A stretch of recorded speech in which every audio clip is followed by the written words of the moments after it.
All right, so today we're going to learn about functions. If we were in a math class and I asked you, what's a function, what would you tell me? F of x equals mx plus b. That's the only function, mx plus b? There are probably more, like There was one partial constant, integers, I think it's the but slope. that's the standard equation.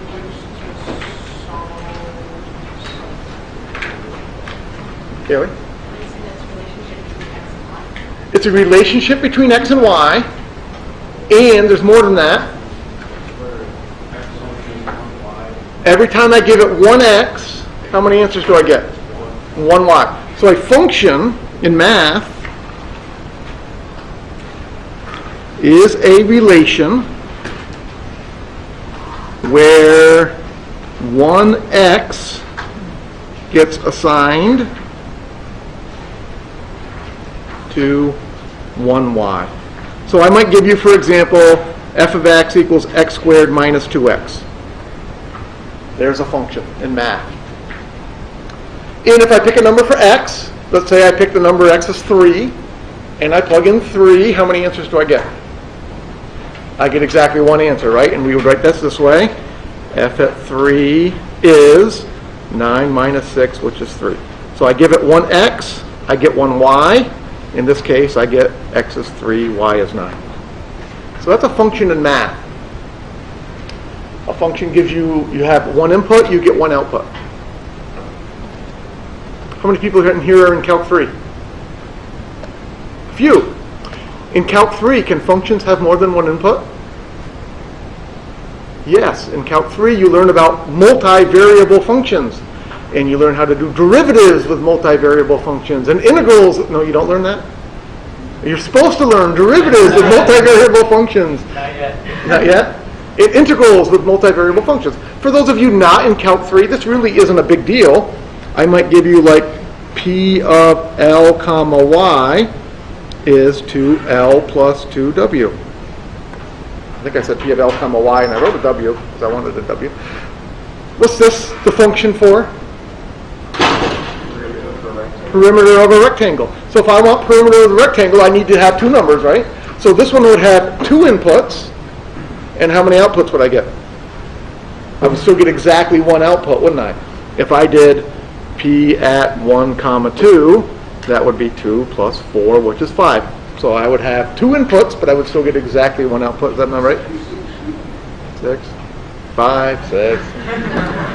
Generating random numbers, it's not really.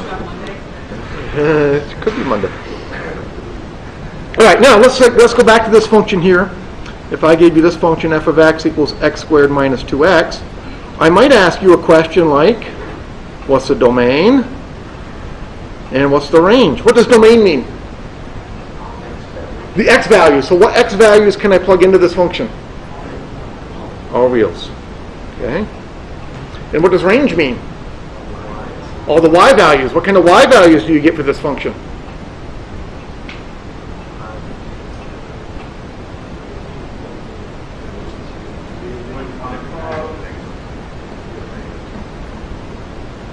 If I graph this, what does it look like? It's a parabola. So it's going to be everything above the vertex, right? So it's going to be y is greater than or equal to, what's the vertex of that function?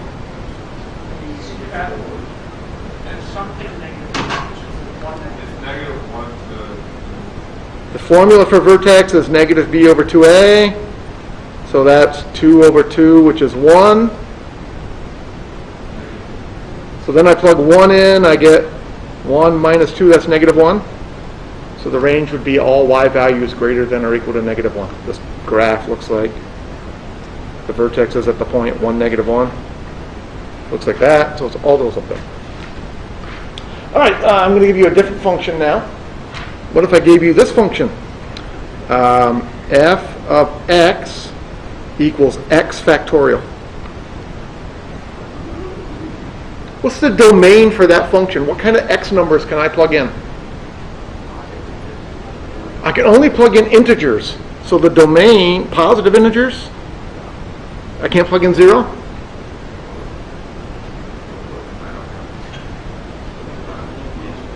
0 factorial is actually defined to be the number 1. And there's a reason for that, is that works out in a lot of formulas that we use. So the only numbers I can plug in are 0, 1, 2, 3, so on and so forth. I have a very, very limited domain. How about the range? What kind of y numbers do I get? Well, yes and no. It's the same number. So I get 1, 2 factorial, 3 factorial, 4 factorial. Those are the answers that I can get, right? Very, very limited domain, very, very limited range. All right, so that's functions in math.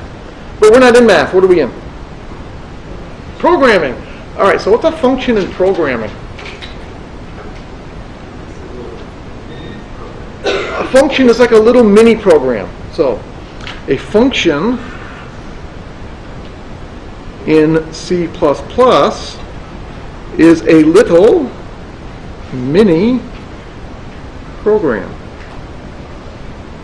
And we have used some functions this semester. For example, one function that we have used many times is this one, POW. What can you tell me about the POW function? It's the power. How many inputs does it need? It needs 2. What are the 2 inputs that it needs? The numbers to the exponent and The base and the exponent. What kind of variables can those be? What kind of numbers can the base be? Do they have to be integers, floats, doubles? All right, they can be doubles. The base can be a double, and it turns out the exponent can also be a double. And when you use the POW function, what kind of answer does it give you? Does it give you an integer? Does it give you a float? Does it give you a double? It gives you a double. So in C++, we would notate this function this way, which means the POW function takes 2 inputs. The inputs can both be doubles. When it gets all done, it gives you an output. The output is a double. Now, some of you might have seen, sometimes when you run your program, sometimes you debug it, and you think you have errors, but you see there's a little yellow triangle with a warning. And sometimes you see the warning that says, conversion from double to float, loss of data possible. What the heck does that mean?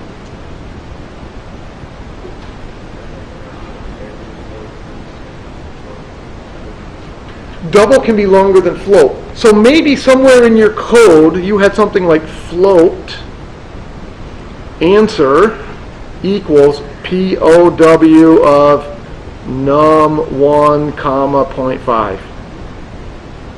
And if you have something like that, when you go to run your program, you're going to get that little triangle warning. Because what it's telling you is, when I do this POW function, what kind of answer do I give you? A double. But you're telling me to store it into a float. What's the difference between double and float? Double has more memory. Double stores more decimal places. Double stores more significant digits. So what it's telling you is, this answer is a double, but I'm storing it into a float. You might lose some decimal points.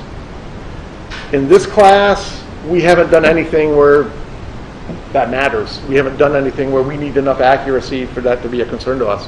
But it might be at times. If you're dealing with something that needs very high precision, you wouldn't want to store your answer into a float. You would want to store it into a double. All right, so that's what that little triangle thing is about that you see sometimes. What other functions have we used in C++ this semester? Yes? I've never heard the term method before, but maybe they're interchangeable. I'm not sure.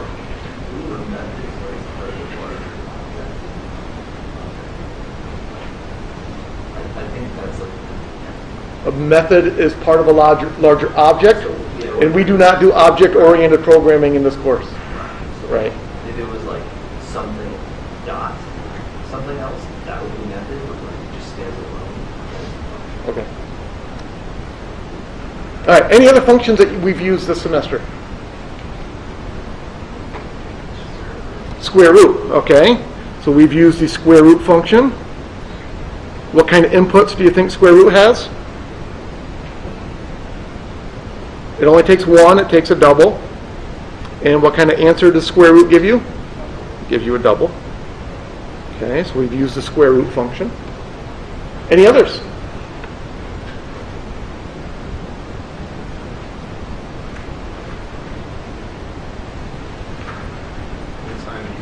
We've used sine and cosine, and we used arc, something for one of them, arc sine, I think, in one of our programs.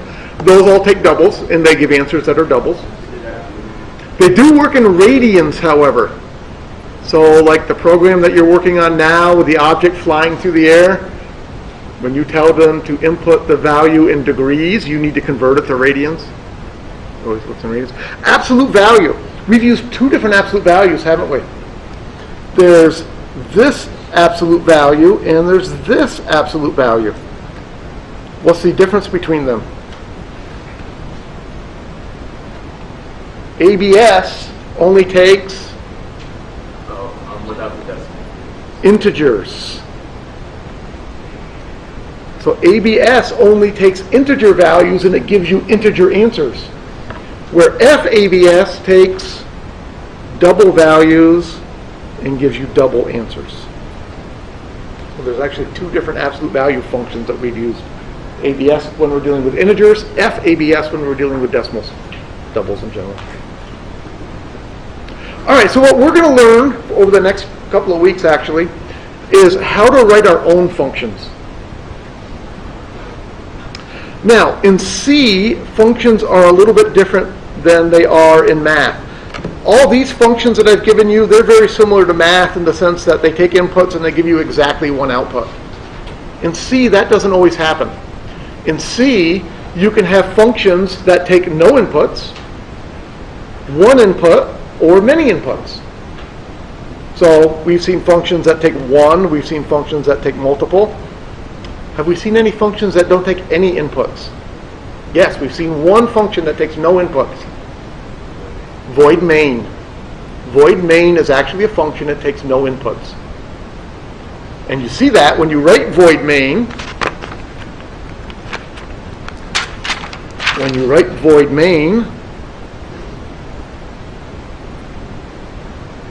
you put this, that's where the inputs go. What inputs are there in void main? None. So we can have functions that take no inputs. We can also have functions that have no outputs. For example, void main. Void main is a function which does not give you an answer. When you get done, it doesn't spit out an answer like x equals 6, does it? It runs, it prints stuff to the screen, it does other stuff, but it does not give you an answer. So that's the big difference between math functions and C++ functions. Math functions have inputs and give you one output. C++ functions might not have any inputs.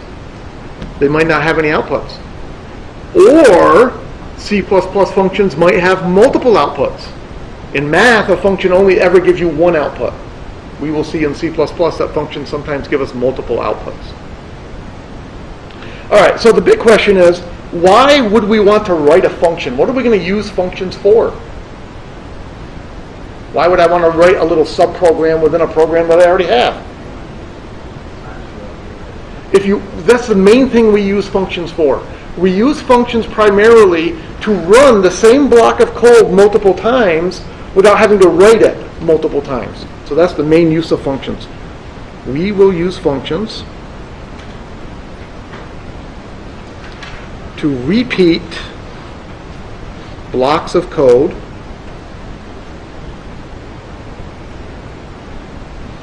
without having to write the code multiple times.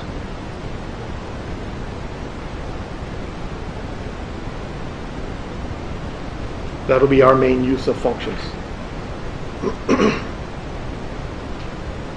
All right, so think back to late August, when this class just started, and you had to write your own very first program. What was the first program you wrote? Anybody remember? All right, no, that was the one that I gave you, and you just typed up and you made it run. What was the first program you wrote all by yourself? You inputted three points, And the program computed the area of the triangle, the distance between the first 2 points, and not just the slope of the line, but it computed the equation of the line through the first 2 points. All right, so some of you, as you were doing this, you were very excited and you just couldn't contain yourself. You actually wanted to find the equation of the line through all 3 of the possibilities, didn't you? You remember trying to do that? You didn't read the directions where it said find the equation of the line through the first 2 points, and you tried to find all 3 lines? What would you have to do to find all 3 lines? You'd have to find the slope 3 times, and you'd have to find the y-intercept 3 times. That would be an excellent use of a function. Instead of having 3 variables called slope 1 and figure out the slope for the first line, and slope 2 and figure out the slope for the second line, and slope 3 figure out the slope for the third line, we typically would write one function which would find the slope and give us just that answer. All right, so what would that function need? How many variables would that function need to take in if you want to find the slope? What do you need to know to find the slope? You need y2, y1, x2, and x1. So that function would have 4 inputs. How many outputs would it need? 1. It would just spit out the slope, wouldn't it? All right, so we're going to start writing a program here that does that. Let me bring up the computer.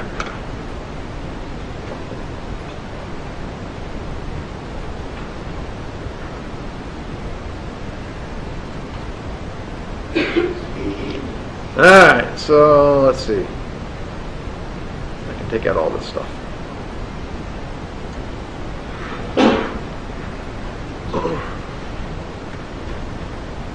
All right, so when you go to write a function, up at the top, you put what is called the function protocol. So that goes at the top. And it's a warning to void main that here's a new function that I'm going to want to use at some point. You start by telling it the kind of output that it's going to give. Slope, what kind of output will that be? Will it be an integer? Will it be a float? Will it be a double? Will it be a character? Will it be a string? Float or double, certainly one or the other. All right, so we put float. We'll use a float variable. Okay? And then we name our function. What do we want to call our function? Do you want to call a function that finds slope, the distance? Just messing with me? I want to call it slope. Oh, come on. I want to call it slope. Okay? And then this function needs 4 inputs, we said. It needs y2, y1, x2, x1. What kind of variables are those? Are they integers? Are they floats? Are they doubles? Are they characters? Are they strings? If I put float here, I'm probably going to use float there. If I used double here, I probably would use double there. But they're definitely not integers. An x value can be 2.5, right? All right. So we're going to have float y1 value, comma. We said y2 comes first, right? Y2 value, comma, float y1 value, comma, float x1 value, x2 value would come next, I guess, comma, float x1 value, and then way out at the end, semicolon. Okay, so what this does, this is called the protocol. This is a warning to the main that there's going to be a new function, kind of like PAL. To tell it we were going to use PAL, we had to give it a warning. We had to call in CMAC. All right, so notice for now it puts a little green line under here. That's because we haven't actually written the function yet. All right. This whole line, this is called the function header. So the function header contains three things. It contains output type, it contains function name, and it contains inputs. And the fancy name for inputs is formal parameters. Those are the fancy words you'll see if you're reading your book. These are called the formal parameters. What's the what, who, where? Your line number.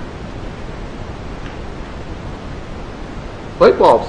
Light bulbs like this show you potential fixes to your issues. Well, the problem is we haven't defined this function. So we'll define this function in a minute. All right, so let's go down here. Before we even write the main, we'll write this function. To write the function, you have to have this header repeated exactly without the semicolon.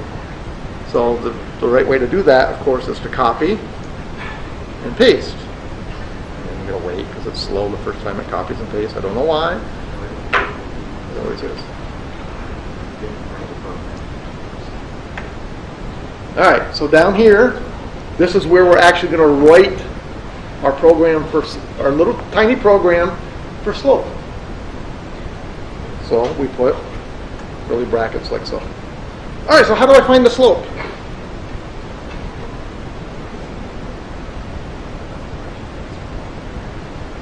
y2 minus y1 over x2 minus x1. All right, so I'm going to write that. That would be y2 value minus y1 value divided by x2 value minus x1 value. And then in front of this, I'm going to put the word returned.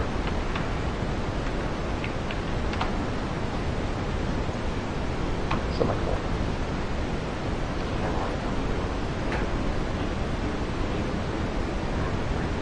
If you use int main, then at the very end of your program you have return 0. All right, so what does this command return do? It sends it back to void main. That's right. So this is going to compute the slope. This is our formula for slope. It's going to find that answer, and it's going to send it back to the main so we can use it in the main. That's what the word return does. Return is send it back to the main.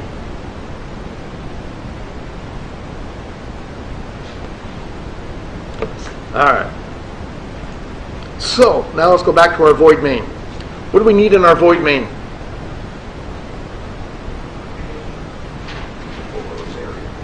We need variables, 4 of them.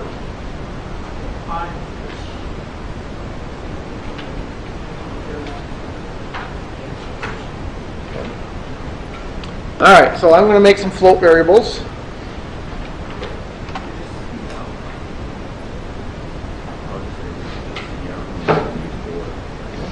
In the interest of time, I'm going to make bad variable names. I'm going to use x1, y1, x2, y2, x3, and y3. Because you remember this program you wrote before, you had to input 3 points, didn't you? You had to input 3 points. All right, so I'm going to say cout, enter a point in the form x space y. And you might remember when you wrote this program before, we were more fancy than that. We had to have the person type the parenthesis, and then the x, and then the comma, and then the y, and then the parenthesis. Again, I'm just trying to save some time here.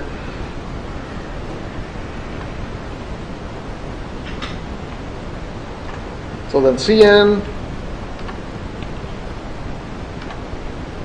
x1 and y1. Okay. Then what? Enter a second point, enter a third point. Okay. Cout. Enter the second point. Point. You want a second pint? In the same form. Cn, x2 and y2. And then finally C out. Enter the third point.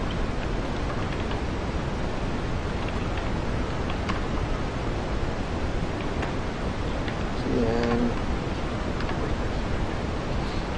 x3 and y2.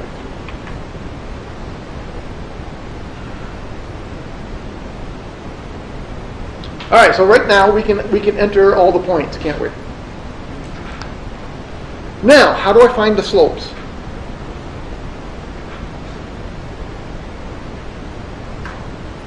Well, I can do this.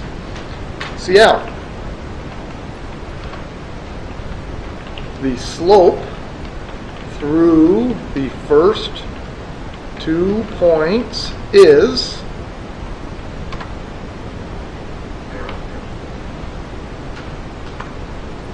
how do I find the slope now?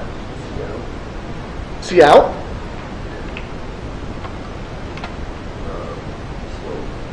I can call slope, I can call that function, just like in the past you would use the function POW. I can now call this function called slope, and I have to give it 4 variables. What are the 4 variables I'm going to give it? You got to be careful and you got to put them in the right order. This function requires you to put in y2, y1, x2, and x1. So you do need to be very careful and put them in the right order. So to call the slope, I would say y2, comma y1, comma x2, comma x1.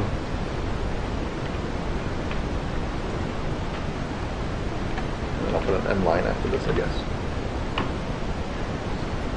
So what this is going to do, when it gets to here, it's going to say, it's going to print the slope through the first points is, it's going to print those words. Then it's going to try to print, it's going to see this thing's slope, which tells it, jump down here to this function. Plug in these 4 numbers into this formula, do this calculation, and return, which means it comes right back here, and it's within the middle of a cout statement, so what's it going to do with the number that it gets returned? It should print it to the screen. Let's try it, see if it works.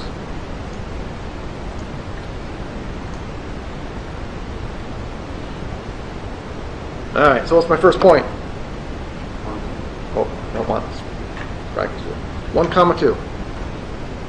Second point. 3, 4. So what's the slope through those 2 points?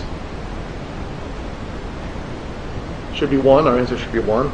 Third point, doesn't really matter. We haven't done it. Oops, I don't want a comma. We haven't done anything with the third point. The slope through the first 2 points is 1. All right. Now, what if I wanted to find the slope through the second 2 points?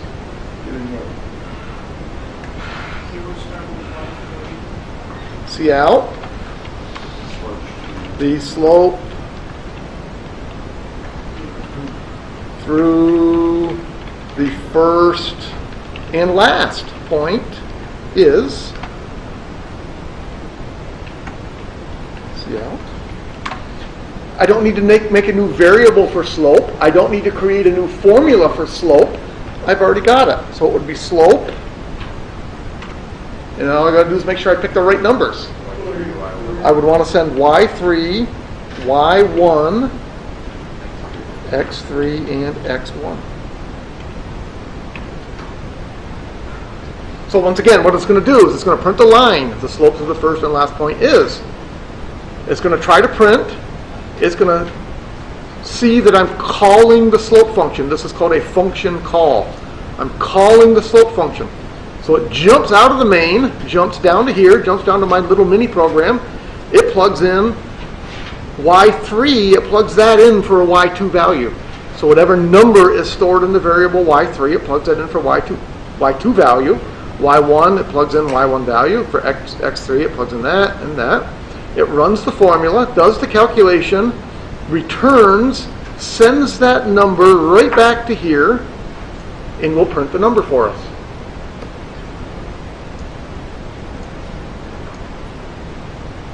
All right, so we'll use 1, 2 again.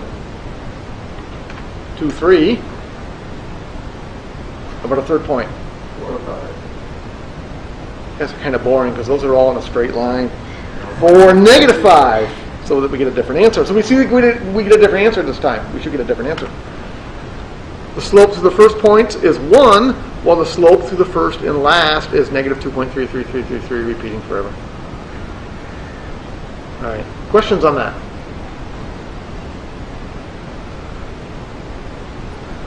All right, so on Thursday, we will write more functions. But if I wanted to find the slope through the second and third line, the second and third point, what would I do? Same thing. Same thing, except I would just give different numbers here, wouldn't I? I would give y3 and y2 and x3 and x2. If I had 10 sets of points and I needed to find 10 different slopes, I could keep using this slope function over and over and over again. I'd never need to type this formula again, ever again. I have a function for it, which I can always use to compute the slope now. All right, we'll deal more with functions on Thursday.